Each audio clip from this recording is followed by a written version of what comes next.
Welcome to the West Chicago City Museum's 30-second Tales Tombstones Tell. Although we all wish we were together in the cemetery on a beautiful fall evening with a candlelit trail in front of us, this year we are still happy to be able to present this to you virtually. The City Museum staff created Tales Tombstones Tell to bring the rich history of our community to life through the variety of stories of people who are buried in Oakwood Cemetery, West Chicago's oldest cemetery. Over the years, however, we have also featured people who are buried in Glen Oak Cemetery and Calvary. Telling the stories of those who have come before us is vital to learn about the changes and history that has helped shape our community and our entire nation. As today we are continuing to live through historic times, history has never been more important to help teach us and also connect us to our ancestors and our neighbors. In this program, you may hear references to Junction, Turner, and Turner Junction. Our town was originally founded as the town of Junction and then the town of Turner in 1849, but it was always informally known as Turner Junction until our official name changed in 1896 to West Chicago. The leaders of our town at that time thought this name was more metropolitan and would attract industry and residents. In many ways, their decision paid off, but it also caused some confusion that we still deal with today. The land for the cemetery was donated by Joseph and Mary McConnell and Job Smith. Both the McConnells and the Smiths were given 3 lots for free. The Smith lot is to the right of the entrance. Oddly enough, the McConnells are buried in unmarked graves across from the Smith lot. Today there are 396 lots, but originally there were only 198. 2 additions, one in 1881 and another in 1898, brought the cemetery to its current size. The open area is one of the original alleyways of the cemetery. The alleyways throughout the cemetery were 10 feet wide paths for carriages.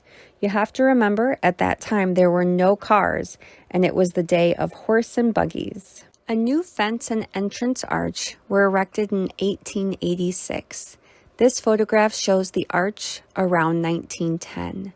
We are unsure, though, of when the fence and the arch were removed. In the program, you will hear stories of celebrations, those of successful careers, successful family life, and just a happy and healthy life.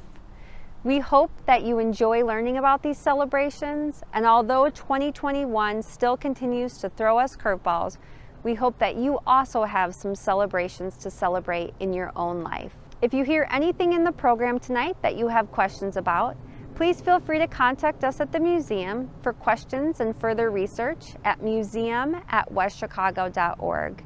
We also hold many files on house histories, building histories, and general genealogy. We're happy to help you with research at any point that we can. And if you haven't stopped by the museum lately, please do so. We're open on Thursdays from 9 to 5 and Fridays and Saturdays from 10 to 2. We look forward to seeing you soon. Please enjoy the program.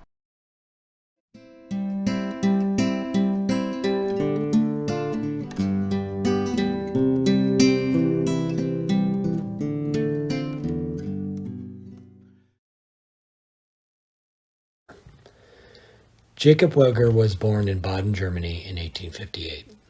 He attended the local public schools and a neighboring college there. After finishing his studies, Jacob worked with his father. When he was 26, he came to the United States, spending a year out east, and then moved to Turner in 1885. He lived with his Uncle Fred and began working for the Chicago NorthWestern as a machinist at the roundhouse that sat where the police department stands today off of Wilson Street. Jacob worked there at the roundhouse for the next 19 years. In 1889, he married Christina Kautz, who also came from a German immigrant family. As a true testament to a life worth celebrating, it was said that Jacob and Christina's married life was one of great happiness and that their home was always cheery and peaceful. Jacob and Tina had 2 sons, Albert and Victor. Jacob's obituary is a glowing testimony to his character and devotion to his family. He was known to be the most indulgent husband and father. He had not been in good health for several years and went home on a Friday feeling worse than usual. He hoped a few days' rest would improve his condition. When the efforts of a local doctor failed, Weger was taken to the Lake Geneva Sanitarium for treatment. After a week, Jacob died of heart failure. The funeral was planned by the Modern Woodmen of America, a fraternal group that Jacob had belonged to. A brief service was held at the Weger home, followed by services at St. Michael's Church. The mile-long procession to Oakwood Cemetery was a memorable one, with the flower carriers in the lead. They were followed by over 50 Modern Woodmen Lodge members and 20 members of the Royal Neighbors, a woman's auxiliary of the Modern Woodmen. The hearse was followed by many carriages of relatives and family and friends. A large group of neighbors and friends were on foot at the rear of the procession. At the gravesite, the Woodmen's last rites were conferred, as well as the church's last rites. I would like to read an excerpt from the Modern Woodman funeral ritual. Like the trees of the forest, our neighbor sprang into life, a tiny shrub growing like the vigorous sapling around which the vine loved to cling and find safe protection. Now, like the tree, our neighbor is cut down, and the vine feels the crushing blow. Let the flowers for which we mark the grave of our departed neighbor be symbols of the sacred flowers of memory. May his name and deeds be evergreen in our memory, and may his virtues be as sweet as the perfume of these flowers. After the casket was lowered, Jacob's lodge brothers filed past, each dropping a sprig of evergreen. The ladies of the royal neighbors each left a flower. Memories of the day said it was a beautiful celebratory ceremony for a happy man who lived a wonderful life, a true gift to celebrate.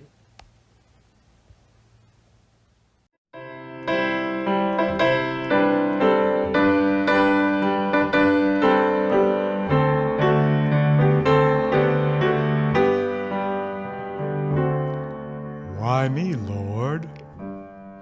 What have I ever done to deserve even one of the pleasures I've known?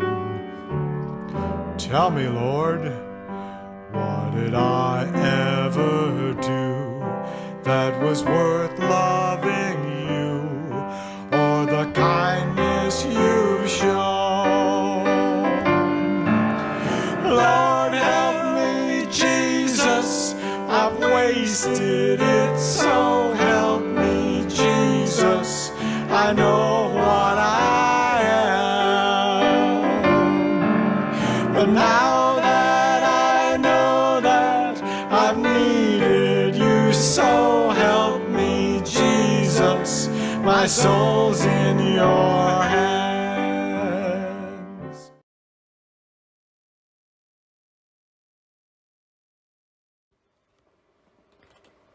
Emily Hooper Colwell was born in 1840 in Massachusetts to her parents Edward Hooper, an English immigrant, and Emily Wyman Rugg, a Massachusetts native.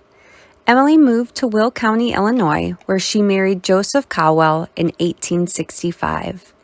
By the time of their marriage, Joseph had lived a lifetime working on a monumental railroad project. Joseph was born in Ohio in 1832, moving to Illinois as a baby. As a young man, he showed his mechanical talents in the construction of railroads. He directed the buildings of many railroads in the southern United States and had the opportunity to travel to help construct railroads in Central and South America. Joseph served as the supervisor for the building of the first railroad of the Isthmus of Panama. Steamships have been operating to and from Panama on the Atlantic and Pacific Oceans, providing regular passenger service and mail delivery to California. When California gold was discovered in 1849, it pushed the idea of a railroad linking the two oceans. In 1850, the Panama Railroad was begun with the proposed 2-year construction. 5 years later, it was completed at a great cost. The price tag for the 47.5-mile rail line was $8 million, 6 times the original estimate. Although the railroad was a huge opportunity for Joseph to get to supervise, it was a hard project as the challenges caused by the heat and humidity caused issues for the workers, and many were exposed and died to diseases such as malaria, cholera, dysentery, and yellow fever. Joseph's vision was impacted during his time in Panama. This would haunt him for the rest of his life. He returned to the United States, and when the Civil War broke out, his limited eyesight did not allow him to serve for the Union, but he did run a supply train and witness many battles of the war. At the end of the war, Joseph was in Washington, D.C., and on the fateful day of April 14, 1865, he attended the performance of Our American Cousin at Ford's Theater, the same performance at which President Abraham Lincoln was assassinated. After experiencing so much in his first 33 years of life, Joseph married Emily, and the couple moved to Springfield, Illinois. Emily and Joseph had 5 children, 1 boy and 4 girls. In 1889, the Colwell family moved to West Chicago, and 3 years later built their home on Ann Street. Emily and Joseph were active in the Turner community and loved reading in their free time. In 1914, at the age of 82, Joseph died and was laid to rest in Oakwood Cemetery after a wake at the family home, as was custom of that day. During his wake, Grace Daniels, the wife of Dr. Daniels, sang the song Sweet Peace, a favorite of Joseph's.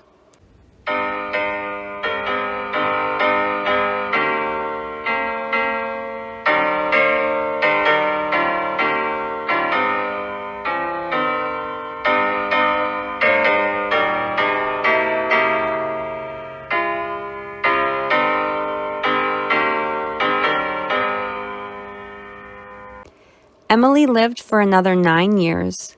She spent the last years of her life with her daughter Eva Blanche Colwell and her husband Albert Bradley in Oak Park. 2 of the Colwell children and their spouses are buried here in West Chicago with their parents.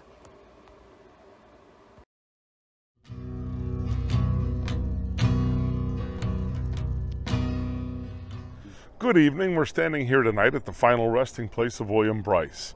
William Brice was born in England in 1842. He emigrated to the United States with his family when he was just 6 years old. His future wife, Sarah, was born in New York to a family of New Englanders, and they met in Cook County and subsequently got married in Cook County, Illinois, February 19th of 1866. William and Sarah welcomed their first child, a son, born here in Turner in 1867. That same year, they built their home at 142 Wood Street, just south of the train tracks. The couple would have 10 more children. Sadly, their last 2 children died in childhood, which was not uncommon at that time. In addition to that, their firstborn child only made it to the age of 15. When the family first moved to Turner, William was working as a railroad conductor for the Chicago NorthWestern Railroad, and he became an engineer. He would become one of the Chicago NorthWestern's most experienced engineers, allowing him to earn 2 prestigious trips. In 1876, at the Philadelphia Exposition, celebrating 100 years of the United States, William Brice was selected to pilot one of the relay runs of a specially chartered Centennial Express train that year.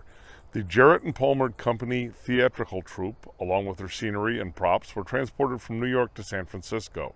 A 5-car train left New York and made the trip in under 81 hours, less than the expected 84 hours. The Centennial Express set a record-breaking time for a transcontinental railroad journey, a record that went unbeaten for 30 more years. William was proud to have piloted his leg of the train's journey. In 1905, William again had the chance to be part of history. He was given charge of a train that carried President Theodore Roosevelt from Clinton, Iowa to Chicago. President Roosevelt made a point of shaking William's hand before he departed the train, saying, "He took good care of us." No doubt these trips were some of the most memorable for William. Sadly, though, work on the railroad was, and still is, a dangerous profession. William's last run was in April of 1907. He left Geneva in the afternoon piloting a westbound passenger train. Near Sterling, Illinois, he was killed instantly when his train crashed into the rear of another train on the track. His death came prematurely at the age of 67. William had over 40 years' experience, and he died doing the job he loved. Coincidentally, the engineer of the train William ran into was his son, Tom Brice, who followed his father's footsteps into the profession. William was laid to rest right here in Oakwood Cemetery. The Brice family home on Wood Street remained in the family for 13 years following William's death. After changing hands many times over the years, in 1984, the Brice home was bought by Family Service DuPage and opened as a temporary home for seniors. 2, 1.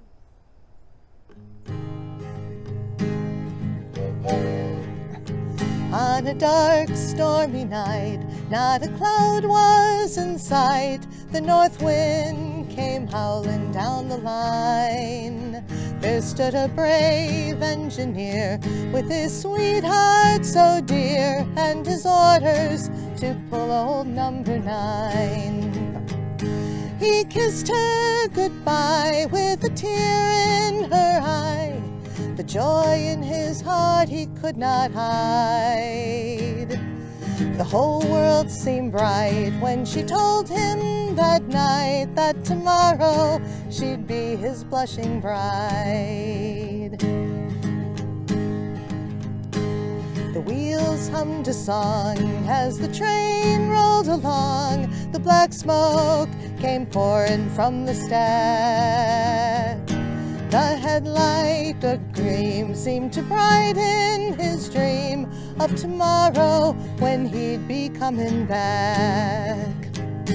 He sped round the hill and his brave heart stood still. The headlight was shining in his face. He whispered a prayer as he threw on the air, for tomorrow would be his final race. He sped round that hill and his brave heart stood still. The headlight was shining in his face. He whispered a prayer as he threw on the air, for he knew this would be his final race. Business celebrations and successes from the early decades of West Chicago history often involved men, but Jane Senior Ripley stands out as a successful woman ahead of her time. Jane Senior was born in Aberford, England in 1834. In 1849, she left England with her mother and 2 brothers. Her father had already come to the United States the previous year. While on board the ship, she celebrated her 15th birthday. Her family settled 2 miles south of Oakwood Cemetery at Gary's Mill. While Ripley also was an immigrant from England, coming to this area with his parents at the age of 10. Oh, not uncommon for young men of his age. He was farming by the age of 16. Jane married William at the age of 17 in 1854. Over the next 14 years, the couple welcomed 5 daughters to the family. Sadly, 2 of their daughters, Lizzie and Agnes, both died at the age of 13 in 1870 and 1871. Diseases could progress quickly in those days, and though we are unsure of what took those lives, it was not uncommon for children to pass away. Father, William, worked cleaning cars for the railroad and then decided to go into business for himself. He built a flour and feed mill on Depot Street, today's Main Street. He took on a partner, Henry Bradley, and the 2 ground and shipped grain. A few years later, Albert Hills was asked to build a 3-story hotel next to the mill. You all may know that building as the former Gallery 200 at 200 Main Street. There was on the 3rd floor a large hall, which was the site of dances and town meetings. It hosted community fundraisers and balls with music provided by the Belding Band, the Cornet Band, and even Chicago's celebrated quadrille band. A kitchen, dining room, and office were on the 1st floor. On the 2nd floor and 3rd floor, 24 rooms were available for rent. The hotel, called the Ripley House Hotel, was run by William and Jane. The hotel was reported in local newspapers as being constantly full and serving food of the best quality on the market. Despite its grandeur, Jane also put up railroad workers and would even take injured railroad workers, setting up makeshift operating rooms. When trains got stuck due to the weather or breakdowns, the Ripley Hotel also hosted many guests. A local remembers a terrible snowstorm which left over 100 train travelers stranded, and Jane did what she could to make them all comfortable. Now, in the early 1880s, William Ripley moved to San Francisco. Jane was left with the operation of the hotel, and apparently managed it well, for it was described as a first-class hotel. Despite the fact that Jane was credited with the success of the hotel due to her hard work, when her husband left for California, her brother Joe Senior had to come help as the man of the hotel. Later in life, William Ripley was declared insane, and it is clear looking through our historic lens that Jane never got full credit as a successful business owner that she should have. Jane traveled to California several times to visit relatives. During these extended absences, Jane's daughter Mary and her husband ran the hotel. In 1888, Mary died, leaving 4 children without a mother. Jane returned from California for the funeral and took 3 of the grandchildren back with her. But she couldn't stay away long. Harrison Sargent ran the hotel during Jane's absences. By the late 1890s, Jane was back in West Chicago once again running the Ripley Hotel, which by then offered the new technological advance, steam heat in every room. The Ripley House operated until 1915, when William Haffron purchased the property and put in a barbershop and apartments. Once out of the hotel business, Jane didn't stop serving the community. During the First World War, she was a strong supporter of the boys overseas. So much so that on her 90th birthday, the American Legion presented her with a citation of merit for her tireless service. Grandma Ripley, as she affectionately was known, died 9 days later. A Methodist minister conducted services at the house, and then services were also conducted at St. Mary's Church. American Legion members carried the casket to the cemetery, where taps was played.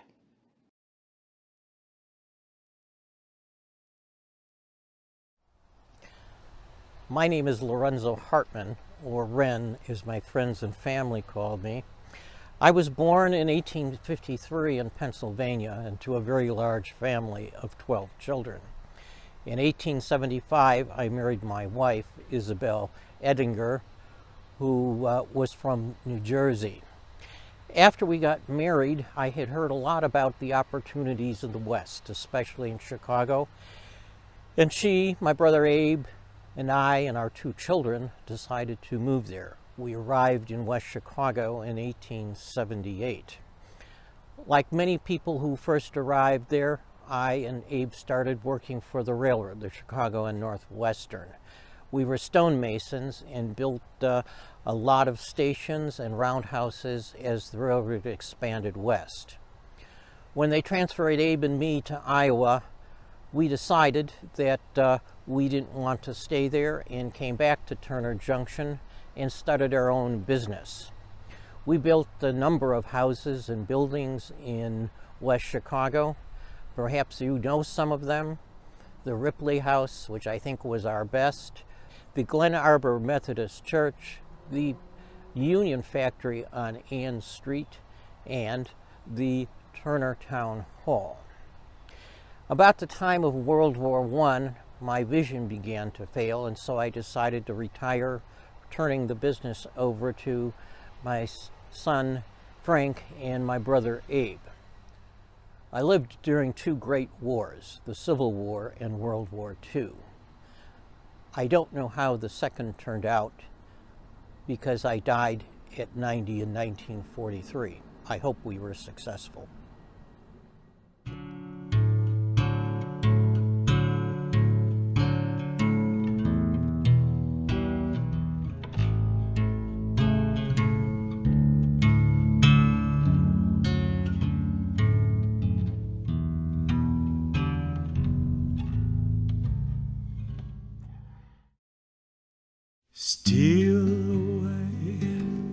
Steal away, steal away to Jesus. Steal away home. I ain't got long to stay here. My Lord calls me. He calls me by the thunder. The trumpet sounds within my soul. I ain't got long to stay here. Steal away, steal away, steal away to Jesus. Steal away home. I ain't got long to stay here. Green trees are bending, poor sinner stands a-trembling. The trumpet sounds within my soul. I ain't got long to stay here. Tombstones are bursting, poor sinner stands a-trembling. The trumpet sounds within my soul. I got long to stay here. Steal away, steal away, steal away to Jesus. Steal away home. I got long to stay here. My Lord calls me. He calls me by the lightning. The trumpet sounds within my soul. I got long to stay here. Steal away, steal away, steal away to Jesus. Steal away home. I ain't got long to stay here.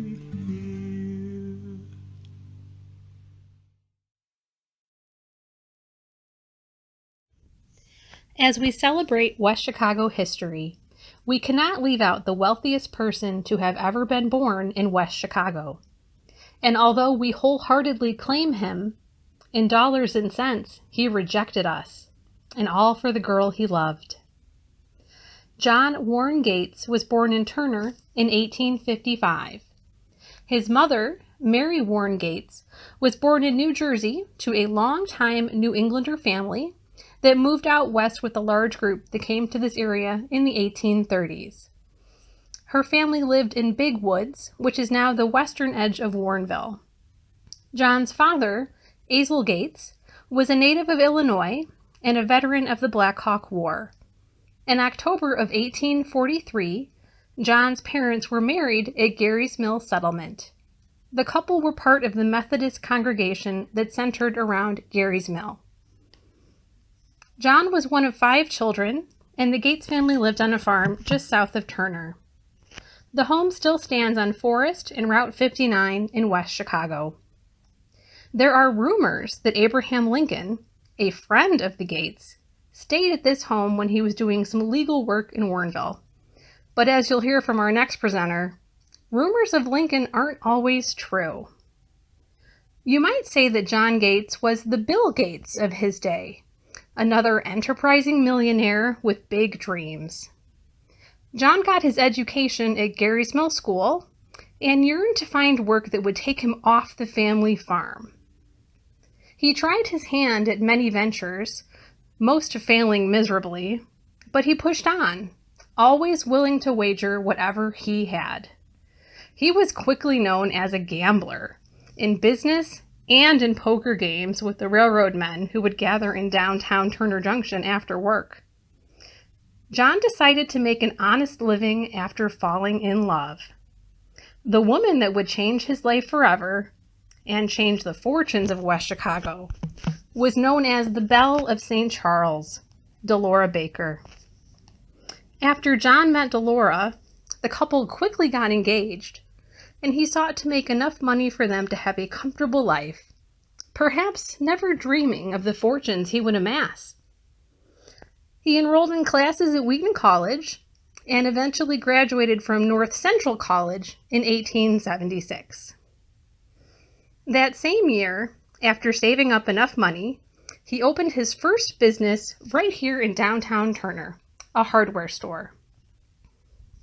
His store was at the corner of Main and Galena in a building his father had built. He and Delora lived upstairs. In the hardware store, he quickly showed promise as a businessman and accepted an offer to sell barbed wire for Isaac Elwood, whose large estate still stands in DeKalb, Illinois. To succeed at selling barbed wire, John had to travel, and travel he did. He found great success demonstrating the benefits of barbed wire in Texas, selling to rancher after rancher. He quickly became top salesman and struck out on his own, opening a barbed wire manufacturing plant. After acquiring competitor after competitor, he became the world's largest barbed wire manufacturer, and everyone learned the name Bet a Million Gates. He continued to bet on industries and in the stock market, sometimes winning and sometimes losing big. He helped form the Texas Company, later renamed Texaco. John made a fortune in steel and oil, and perhaps, with a little swaying from his wife, turned his back on West Chicago. He moved his parents off the Gates farm to a comfortable and imposing home in her native St. Charles. With his fortune, he built up the town of Port Arthur, Texas, and donated a large sum back to St. Charles. The only known investment he put back into his hometown was in 1904 when he had a Gates family monument built in Oakwood Cemetery on behalf of his 4 siblings, who had all died early in life. The monument still stands in our cemetery, but no family members are actually buried there. When John and Delora passed away, their wealth passed to their sons and to Delora's brother Edward Baker. The vast amount of money helped build the Norris Cultural Arts Center, St. Charles High School, the Baker Memorial Methodist Church, Hotel Baker, and the former Delnor Hospital. Oh, what a celebration it would have been to have all those things built here. Oh well, it was clear John's love for Delora prevailed at the expense of West Chicago. We still proudly claim him as one of our own, and news reports, books, and plaques always note that such a man came from right here in Turner Junction.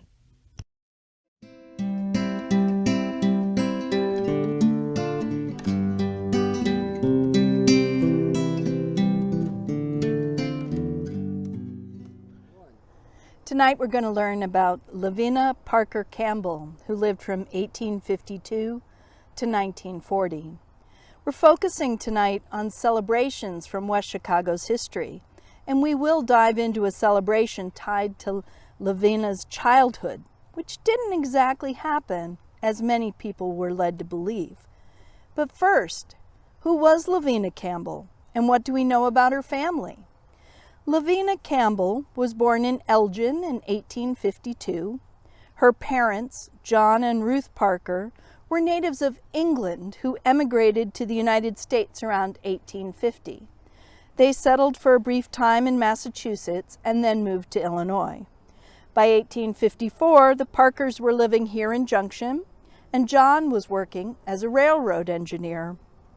Lavina met Andrew Campbell and they fell in love. Andrew was also a railroad worker and was part of a group of men led by John Lakey, the Chicago NorthWestern's superintendent for the Turner shops, eyeing a move to Minnesota to work on a new rail line.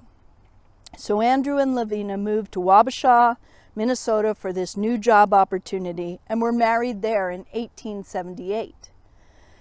Minnesota would be their home for the next 12 years, and they moved back to Turner in the 1890s. And what was the celebration that didn't exactly happen as many were led to believe? This event happened when Lavina was just 6 years old and earned her a place in local legend. There is a long-standing story that in August of 1958, after the Freeport debate, Abraham Lincoln and Stephen Douglas met here and held an impromptu debate. Lavina remembered coming that day with her mother and her sister Mary to a picnic at Updike Grove, where the two men supposedly spoke. We know from historical records that Douglas was scheduled to speak at the Grove, but as local legend goes, Lincoln was unexpected. He had missed his train and was invited to speak with Douglas. In 1928, the West Chicago Women's Club thought it was important to honor this local lore of a Lincoln-Douglas debate here, and they placed a marker on the supposed site, which is where the Egg Yolk Café is located today. At that time, 1928, there were 7 living witnesses who claimed to have seen the Lincoln-Douglas debate. By 1939, Lavina was the last surviving witness. She was a special guest of honor during the DuPage County Centennial celebrations here, which even included a reenactment of the debate. At that time, Lavina signed an affidavit recounting the events of that day in 1858. Now at the age of 87 years old, she was testifying to her memories from 81 years earlier. Despite sworn statements from Lavina and the other 6 witnesses alive in 1928, all evidence points to the fact that no Lincoln-Douglas debate ever took place here. Newspaper accounts of the time noted Douglas's presence in detail, but no mention of Lincoln was ever made. Lincoln scholars have also concluded there is no possibility that Lincoln could have been both here and in El Paso, Illinois, 100 miles to the south, at the same time. Several historical records confirm that Lincoln was in that central Illinois town. Over the years, the Lincoln-Douglas debate became fact in the minds of many West Chicagoans. But years of research reveals the local legend is incorrect. There was some large event here on August 28, 1858, but it did not include Abraham Lincoln. Lavina died in 1940 at the age of 87. Who the little 6-year-old girl saw that day in the Grove with Stephen Douglas is uncertain, and will, for now, go unanswered.